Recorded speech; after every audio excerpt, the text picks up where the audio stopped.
నమస్తే welcome to RTV నేను సచిన్ తెలంగాణ ఎన్నికల సమయంలో అందరికన్నా ముందుగా అందరికన్నా వేగంగా అందరికన్నా ఖచ్చితత్వంతో ఎవరు ఏ పార్టీ నుంచి బరిలోకి దిగుతున్నారు ఏ పార్టీ ఎవరిని బరిలోకి దించబోతోంది ఎవరెవరి మధ్య పోటీ ఉంది పార్టీల మధ్య కాకుండా పార్టీలలోనే ఎవరి మధ్య పోటీ ఉంది ఏ పార్టీ ఎవరిని ఎందుకు అక్కడి నుంచి బరిలోకి దించుతోంది ఈ అంశాలన్నీ కూడా అందరికన్నా ముందుగా అందరికన్నా వేగంగా అందరికన్నా ఖచ్చితత్వంతో మీ ముందుంచింది ఆర్టీవీ ఇప్పుడు ఈ రోజు పార్లమెంట్ విషయంలో కూడా అదే సమాచారంతో మీ ముందుకు వచ్చింది ఈ రోజు మనం మాట్లాడుకోబోతున్నాం ఆంధ్రప్రదేశ్కి సంబంధించి రాజంపేట పార్లమెంట్ నియోజకవర్గం గురించి దీనికి సంబంధించి అక్కడ ఎవరెవరి మధ్య పోటీ ఉంది ప్రధాన పార్టీలకు సంబంధించి ఎటువంటి పోటీ ఉంది ప్రధాన పార్టీల్లో టికెట్ల విషయంలో ఎటువంటి పోటీ ఉంది ఈ రోజు మీ ముందు ఉంచే ప్రయత్నం చేస్తోంది ఆర్టీవీ అందరికన్నా ముందుగా అందరికన్నా వేగంగా అందరికన్నా ఖచ్చితత్వంతో సో చూద్దాం రాజంపేట పార్లమెంట్ నియోజకవర్గంలో ఏ ఏ పార్టీల మధ్య ప్రధానంగా పోటీ ఉంది అండ్ అలాగే ఎవరెవరి మధ్య పోటీ ఉంది సో ఒకసారి చూసే ప్రయత్నం చేద్దాం ఇక్కడ నేరుగా ఒక్కొక్కరు ఉన్నారు పార్టీల నుంచి ఒక్కొక్కరి పేరు వినిపిస్తోంది దాదాపుగా వీళ్ళ పేరు ఖరారయ్యే అవకాశం ఉంది ముందుగా వైసీపీ నుంచి చూస్తే కనుక పెద్దిరెడ్డి మిథున్ రెడ్డి పేరు వినిపిస్తోంది అలాగే టీడీపీ నుంచి సుగవాసి సుబ్రహ్మణ్యం పేరు వినిపిస్తోంది బీజేపీ నుంచి సాయి లోకేష్ ఒకసారి ఇండివిజువల్ ప్రొఫైల్స్ చూసే ప్రయత్నం చేద్దాం ముందుగా వైసీపీ నుంచి పెద్దిరెడ్డి మిథున్ రెడ్డి ప్రొఫైల్ చూద్దాం ఒకసారి పెద్దిరెడ్డి మిథున్ రెడ్డి ప్రొఫైల్ చూస్తే కనుక ఎస్ పెద్దిరెడ్డి మిథున్ రెడ్డి ప్రెసెంట్ సిట్టింగ్ ఎంపీనా అంటే సిట్టింగ్ ఎంపీనా మంత్రి పెద్దిరెడ్డి రామచంద్రారెడ్డి కుమారుడు 2014-2019లో ఎంపీగా పోటీ చేశారు విజయం సాధించారు పెద్దిరెడ్డి మిథున్ రెడ్డి ఇది వైసీపీకి సంబంధించి పెద్దిరెడ్డి మిథున్ రెడ్డి మళ్ళీ బరిలోకి దిగొచ్చు అనే మాట వినిపిస్తోంది ఇది ఆయనకు సంబంధించిన షార్ట్ ప్రొఫైల్ ఇక తెలుగుదేశం పార్టీ నుంచి చూసే ప్రయత్నం చేద్దాం తెలుగుదేశం పార్టీ నుంచి సుగవాసి సుబ్రహ్మణ్యం పేరు వినిపిస్తోంది ఒకసారి ఈయన షార్ట్ ప్రొఫైల్ చూసే ప్రయత్నం చేద్దాం తండ్రి సుగవాసి పాలకొండరాయుడు ఒకసారి ఎంపీ 4 సార్లు ఎమ్మెల్యే తండ్రి రాజకీయ అనుభవం అలాగే బలిజ సామాజిక వర్గం ఓట్లు కలిసి వచ్చే అంశాలుగా ఈయన గురించి చెప్తున్నారు అది సుగవాసి సుబ్రహ్మణ్యానికి సంబంధించిన షార్ట్ ప్రొఫైల్ ఇక బీజేపీకి సంబంధించి చూసే ప్రయత్నం చేద్దాం బీజేపీ నుంచి వినిపిస్తున్న పేరు సాయి లోకేష్ ఎందుకు ఒకసారి చూద్దాం కేంద్ర మాజీ మంత్రి సాయి ప్రతాప్కు స్వయాన అల్లుడు సేవా కార్యక్రమాలు అలాగే కేంద్రంలోని పెద్దల అండదండలు కూడా ఈయనకున్నాయనే పేరు వినిపిస్తుంది ఈ నేపథ్యంలో రాజంపేట పార్లమెంటు నియోజకవర్గం నుంచి బీజేపీని బరిలోకి దించబోతుందని ప్రచారం చాలా గట్టిగా జరుగుతోంది దీంతోపాటు ఒక్కసారి ఇక్కడ ఎన్ని నియోజకవర్గాలు ఉన్నాయి అక్కడ అంటే రాజంపేట పార్లమెంటు నియోజకవర్గంలో ఎన్ని అసెంబ్లీ సెగ్మెంట్స్ ఉన్నాయి ఆ అసెంబ్లీలో ఎవరు ఇన్ఫాక్ట్ ఏ పార్టీ అక్కడ సత్తా చాటిందో చూసే ప్రయత్నం చేద్దాం ఇక్కడ అంటే రాజంపేట పార్లమెంట్ నియోజకవర్గంలో 7 అసెంబ్లీ నియోజకవర్గాలు ఉన్నాయి దాంట్లో రాజంపేట రాయచోటి రైల్వే కోడూరు అలాగే తంబళ్లపల్లి పీలేరు పొంగనూరు మదనపల్లి ఉన్నాయి ఈ 7టికి సంబంధించి ఈ 7 చోట్ల కూడా ఫ్యాన్ గాలి వీచిందని చెప్పుకోవాలి మరి ఈ నేపథ్యంలో ఇప్పుడు రాజంపేట పార్లమెంటుకు సంబంధించి రాజంపేట పార్లమెంటు నియోజకవర్గంలో గెలవాలంటే కనుక ఇక్కడ సత్తా చూపించాల్సి ఉంటుంది కాబట్టి ఏంటి ప్రస్తుతం ఎవరి వ్యూహాలేంటి అలాగే వైసీపీ టీడీపీ బీజేపీ మధ్య ఎటువంటి పోటీ ఉంది ముఖ్యంగా దాదాపుగా ఎంతవరకు మనం మాట్లాడుకున్న ప్రతి నియోజకవర్గంలో ఒక పేరు మహా అయితే 3 పార్టీలకు సంబంధించి ఏదో ఒక పార్టీలోనూ లేదా 2 పార్టీలోనూ కనిపించేవి కానీ ఈరోజు మనం మాట్లాడుకుంటే 3 పార్టీలకు సంబంధించి 3 పేర్లు మాత్రమే వినిపిస్తున్నాయి ఎందుకు పోటీ లేదు ఎందుకు ఒకరి పేరును అక్కడ కన్ఫర్మ్ చేస్తున్న పరిస్థితి ఎటువంటి వ్యూహాలను అక్కడ పార్టీలు సిద్ధం చేసుకుంటున్నాయి తెలుసుకునే ప్రయత్నం చేద్దాం మా ప్రతినిధి కిషోర్ అప్డేట్స్ అందించేందుకు లైవ్లో జాయిన్ అవుతున్నారు కిషోర్ దగ్గరికి వెళ్దాం కిషోర్ అక్కడ వైసీపీ టీడీపీ అలాగే బీజేపీ 3 పార్టీల నుంచి కూడా ఒక్కొక్కరి పేరే వినిపిస్తోంది అంటే అక్కడ పార్టీలకు సంబంధించి వేరే ప్రత్యామ్నాయాలు లేవా లేకపోతే ఉన్న క్యాండిడేటే బలమైన క్యాండిడేటా ముందుగా వైసీపీ నుంచి మొదలు పెడితే పెద్దిరెడ్డి మిథున్ రెడ్డి ఏంటి పెద్దిరెడ్డి మిథున్ రెడ్డిని ఈసారి మళ్ళీ పార్లమెంట్కి పంపించబోతుందా వైసీపీ ఎస్ సచిన్ తప్పకుండా ఎందుకంటే ఇక్కడ బలమైన అభ్యర్థులు లేకపోలేదని చెప్పవచ్చు కాకపోతే ఉన్నటువంటి అభ్యర్థుల్లో వీరే బలమైన అభ్యర్థులు అన్నటువంటి భావన అన్ని పార్టీల్లో వ్యక్తం అవుతున్న పరిస్థితి పరంగా మిథున్ రెడ్డిని చూసుకుంటే పెద్దిరెడ్డి రామచంద్రారెడ్డికి స్వయాన కుమారుడు కావడంతో అక్కడ పెద్దిరెడ్డి రామచంద్రారెడ్డి వైఎస్ హయాంలో కూడా మంత్రిగా పనిచేశారు కాబట్టి ఆయనకు అన్ని చోట్ల పరిచయాలు ఉన్నాయి ఆ పరిచయాలు ఉన్న నేపథ్యంలో కలిసి వచ్చే అంశం అదేవిధంగా మనం చూస్తే గతంలో కూడా ఎంపీగా పోటీ చేసినటువంటి మిథున్ రెడ్డి మెజారిటీతో గెలవడం జరిగింది. ఆ నేపథ్యంలో ఒక మిథున్ రెడ్డితో ఉన్న సాన్నిహిత సంబంధాలు, అదేవిధంగా వైఎస్కు సమకాలికులు ఎవరైతే ఉన్నారో వారంతా కూడా వైసీపీ వైపే ఉన్నారన్నటువంటి భావన వ్యక్తమవుతున్న నేపథ్యంలో కూడా మిథున్ రెడ్డిని మరోసారి పోటీ చేయాలని నిర్ణయించినట్టు తెలుస్తుంది. ఆ మిథున్ రెడ్డి పేరును ఖరారు చేసే పరిస్థితి అయితే కనిపిస్తుంది. మరోవైపు అటు ఏదైతే టీడీపీ తరపు నుంచి సుఖవాస సుబ్రహ్మణ్యం పేరు ప్రధానంగా తీసుకురావడానికి ప్రధాన కారణం టీడీపీకి వెళదాం. అంతకన్నా ముందు మిథున్ రెడ్డి గురించి మాట్లాడుకుంటే ఇంకా మిథున్ రెడ్డి విషయంలో ఎటువంటి అంశాలను పరిశీలనలోకి తీసుకుంటోంది మిథున్ రెడ్డి? ఎందుకంటే అసెంబ్లీకి సంబంధించి కూడా పోటీ చేయొచ్చని ఒక ప్రచారం జరిగిన పరిస్థితి మనం చూస్తున్నాం. కాబట్టి ఒకవేళ మిథున్ రెడ్డిని అత్యవసర పరిస్థితుల్లో అసెంబ్లీకి పంపించింది అనుకుందాం, అప్పుడు అక్కడ పార్లమెంట్కి సంబంధించి ఆల్టర్నేటివ్స్ వెతికే ఆలోచన కావచ్చు, లేకపోతే అక్కడ ప్రత్యామ్నాయాల గురించి ఏమైనా ఆలోచించే అవకాశం ఉంటుందా?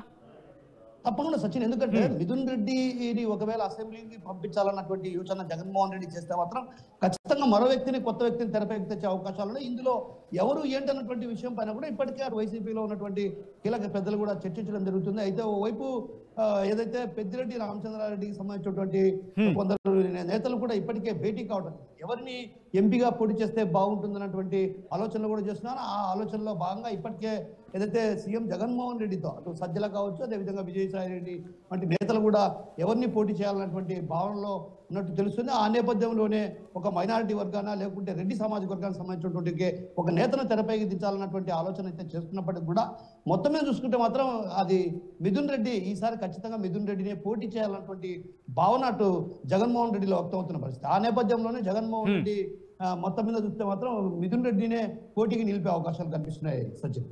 రైట్, ఒక్కసారి ఇప్పుడు టీడీపీ గురించి వెళ్దాం. టీడీపీకి సంబంధించి కూడా ఇక్కడ కేవలం ఒక్క పేరు మాత్రమే వినిపిస్తుంది, సుబ్రహ్మణ్యం.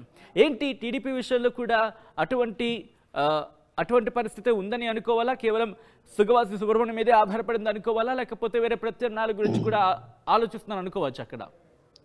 ఎస్ సచిన్, ఖచ్చితంగా. ఎందుకంటే మొదట్లో ఏదైతే గంటా నరహరి పేరు ప్రధానంగా వినిపించింది, అయితే గంటా నరహరి పేరు వినిపించినప్పటికీ కూడా అయితే గంటా నరహరి తర్వాత కూడా తెరపైకి సుగవాసి సుబ్రహ్మణ్యం ఏదైతే బలమైన అభ్యర్థి, బలమైన బలిజ సామాజిక వర్గానికి సంబంధించిన నేత కావడంతో ఆయన బరిలోకి దింపాలని చంద్రబాబు యోచిస్తున్నట్టు తెలుస్తుంది. అందులో భాగంగానే ఇప్పటికైతే ఏదైతే సుగవాసి సుబ్రహ్మణ్యం తండ్రి పాలకొండరాయుడు కూడా గతంలో ఎంపీగా కూడా గెలవడం జరిగింది. ఆ తర్వాత ఎమ్మెల్యేగా కూడా, అంటే ఒక రకంగా బలిజ సామాజిక వర్గం ఓట్లతో పాటు అటు ఆయనకున్నటువంటి సన్నిహిత సంబంధాలు అవన్నింటినీ పరిగణలోకి తీసుకొని చంద్రబాబు ఒక్కసారిగా ఏదైతే సుగవాసి సుబ్రహ్మణ్యం అయితే మంచిదన్నటువంటి భావనతో ఆయన అతని పేరు తెరపైకి తేవడం జరిగింది సచిన్. అయితే మొత్తం మీద చూసుకుంటే మాత్రం అక్కడ బలమైన అభ్యర్థులు లేకపోలేదనే కాదు, అభ్యర్థులు ఉన్నప్పటికీ కూడా కేవలం కొంత బలమైన అభ్యర్థులు ఎవరైతే గట్టి పోటీని ఇవ్వగలరన్నటువంటి భావన అటు వినిపిస్తున్నటువంటి నేపథ్యంలోనే చంద్రబాబు ఈ నిర్ణయం తీసుకున్నటువంటి విషయం స్పష్టమవుతుంది సచిన్. కానీ ఇంట్రెస్టింగ్ గా ఇక్కడ ఎందుకంటే రాజంపేట గురించి మాట్లాడుకున్నప్పుడు దాదాపు ఇక్కడ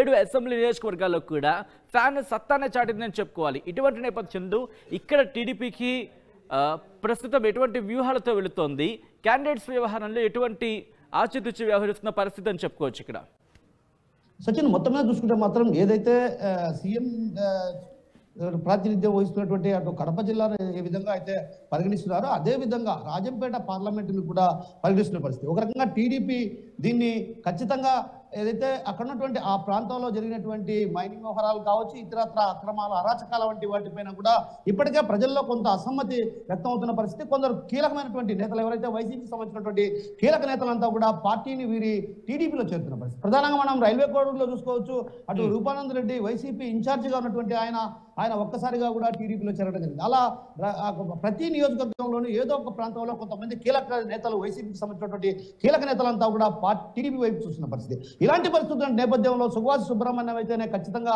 బలమైన అభ్యర్థి అన్నటువంటి భావనలో ఉన్నట్టు తెలుస్తుంది. అందులో భాగంగానే సుబ్రహ్మణ్యం పేరు దాదాపు ఖరారు చేసే అవకాశాలు ఉన్నాయి. ఇప్పటికే ఏదైతే స్పష్టమైన హామీ ఇవ్వడం జరిగింది, సుగవాసి సుబ్రహ్మణ్యంను పోటీకి సిద్ధంగా ఉండాలన్నటువంటి ఆదేశాలు కూడా ఇప్పటికే జారీ చేసినట్టు తెలుస్తుంది. అయితే అధికారికంగా ప్రకటించాల్సింది. అయితే సుగవాసి సుబ్రహ్మణ్యం సంబంధించి ఆయన జెడ్పీ వైస్ చైర్మన్ గా పనిచేశారు, అదేవిధంగా జెడ్పీ చైర్మన్ గా కూడా పనిచేసినటువంటి, అంటే తనకు రాజకీయ పరంగా కావచ్చు అటు తండ్రి వారసత్వ రాజకీయాలతో పురిగి తెచ్చుకున్నటువంటి సుగవాసి సుబ్రహ్మణ్యం ఒక రకంగా ఆ ప్రాంతాల్లో ఏదైతే 7 నియోజకవర్గాల్లో కూడా కొంత పట్టుందనే చెప్పవచ్చు. ఎందుకంటే తన తండ్రి గతంలో ఎంపీగా పనిచేశారు, అదేవిధంగా పలుమార్లు కూడా ఎమ్మెల్యేగా కూడా పనిచేసినటువంటి ఆ నేపథ్యంలో బలిజ సామాజిక వర్గానికి సంబంధించినటువంటి కొందరు నేతలు కూడా సుగవాసి సుబ్రహ్మణ్యం వైపు మొగ్గు చూపుతున్నారన్నటువంటి భావన వ్యక్తం అవుతున్న తరుణంలో కూడా ఖచ్చితంగా ఈసారి గట్టి పోటీని ఇవ్వగలరన్నటువంటి ఉద్దేశంతోనే సుభాష్ సుబ్రహ్మణ్యంను బరిలోకి దించే అవకాశాలు స్పష్టంగా కనిపిస్తున్నాయి సచిన్. రైట్, అది టీడీపీకి సంబంధించి. ఒకసారి బీజేపీ గురించి మాట్లాడుకుంటే సాయి లోకేష్ ఈసారి బీజేపీ తమ అభ్యర్థిగా పార్లమెంట్ ఎన్నికల్లో దించబోతుందన్న మాట వినిపిస్తోంది. ఎందుకు సాయి లోకేష్ అంటే ఇక్కడ కూడా బీజేపీకి సంబంధించి, ఎందుకంటే క్యాండిడేట్స్ని వెతుకుతోంది అనే మాట వినిపిస్తున్న సమయంలో ఏంటి సాయి లోకేష్ని బీజేపీ రంగంలో దించడానికి అక్కడ బీజేపీ వ్యూహం ఏంటి?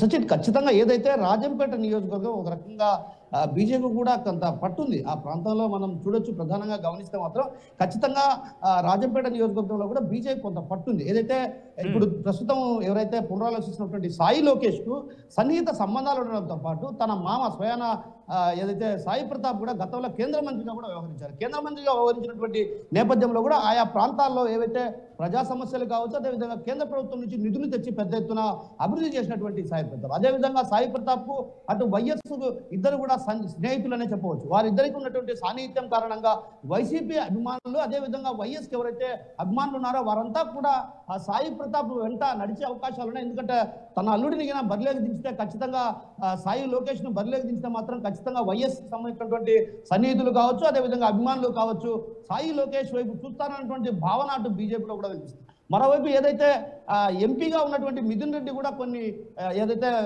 ప్రాజెక్టులు సాధించలేని పరిస్థితుల నేపథ్యంలో కూడా సాయి లోకేష్ కేంద్రంలో ఉన్నటువంటి పెద్దల సహకారం, అదేవిధంగా పెద్దలతో ఉన్నటువంటి సాన్నిహిత సంబంధం కారణంగా కొన్ని ప్రాజెక్టులు కూడా తీసుకొచ్చారన్నటువంటి భావన అటు రాజంపేట వాసుల్లో ప్రధానంగా వినిపిస్తున్న పరిస్థితి. అంటే ఒక రకంగా తీసుకుంటే మాత్రం ఎంపీ మిథున్ రెడ్డిగా ఉండి ఏవి సాధించలేని పరిస్థితుల నేపథ్యంలో కూడా సాయి లోకేష్ అటు పదవి పదవిలో లేకపోయినప్పటికీ కూడా ఆయన సాధించినటువంటి ప్రాజెక్టుల కారణంగా కూడా కొంత అక్కడక్కడ ఉన్నటువంటి నేతల్లో కూడా ఇతనైతే మంచిదన్నటువంటి భావన అటు వినిపిస్తున్న పరిస్థితి. ఆ వినిపిస్తున్న నేపథ్యంలోనే బీజేపీ తను కూడా భావించింది ఏదైతే బలమైన అభ్యర్థి సాయి లోకేష్ అన్నటువంటి భావనకు వచ్చినట్టు తెలుస్తుంది. అందులో భాగంగానే అదేవిధంగా సాయి ప్రతాప్ కేంద్ర మంత్రిగా కూడా వ్యవహరించినట్టు పరిస్థితి. ఆ నేపథ్యంలో కూడా ఆయనకున్న పరిచయాలు, అదేవిధంగా అవి అన్ని కూడా సాయి లోకేష్ కలిసి వచ్చే అంశాలన్నటువంటి భావనతో అటు బీజేపీ సాయి లోకేష్ పేరును ప్రతిపాదిస్తున్నట్టు తెలుస్తుంది సచిన్.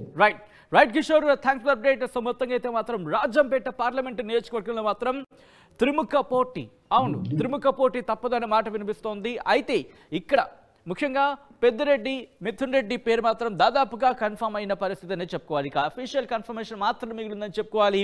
ఇటు వైసీపీ విషయంలో, నిజానికి టీడీపీ విషయంలో కూడా అటువంటి పరిస్థితి ఉందని చెప్పుకోవచ్చు. సుగవాసి సుబ్రహ్మణ్యం పేరు దాదాపుగా ఖరారైనట్టుగా తెలుస్తుంది. ఇప్పటికే పని మొదలు పెట్టుకోవచ్చు అని చెప్పి అధిష్టానం నుంచి సూచనలు కూడా ఆదేశాలు వచ్చినట్టు కూడా తెలుస్తోంది. దాంతోపాటు బీజేపీకి సంబంధించి సాయి లోకేష్ విషయంలో కూడా బీజేపీ సిద్ధమైనట్టుగా తెలుస్తోంది. పార్లమెంటు ఎన్నికలకు సాయి లోకేష్ని బరిలోకి దించాలి అనే యోచనలో బీజేపీ అధిష్టానం ఉన్నట్టుగా తెలుస్తోంది. ఈ నేపథ్యంలో ఏం జరగబోతోంది? వీళ్ళనే బరిలోకి దించుతుందా, లేకపోతే ఆఖరి అడుగు వేసే సమయంలో ఏమైనా మార్పులు చేర్పులు జరిగి వీళ్ళ ప్లేస్లో వేరే వాళ్ళు ఎవరైనా వచ్చే అవకాశం ఉంటుందా? ఎటువంటి పోటీ ఉంటుంది? ముఖ్యంగా 2 సార్లు అంటే 2014లో 2019లో ఎంపీగా నెగ్గిన మిథున్ రెడ్డిని ఢీకొట్టడానికి ఇటు టీడీపీ కావచ్చు, బీజేపీ కావచ్చు ఎటువంటి వ్యూహాలతో వెళ్ళబోతున్నాయి. అలాగే హ్యాట్రిక్ కొట్టేందుకు మిథున్ రెడ్డి ఎటువంటి వ్యూహాలతో వెళ్ళే అవకాశం ఉంది. ముఖ్యంగా వైసీపీ ఎటువంటి వ్యూహంతో ముందుకు వెళ్ళబోతుంది అనే ఒక ఇంట్రెస్టింగ్ చర్చ రాజంపేటలో జరుగుతోంది.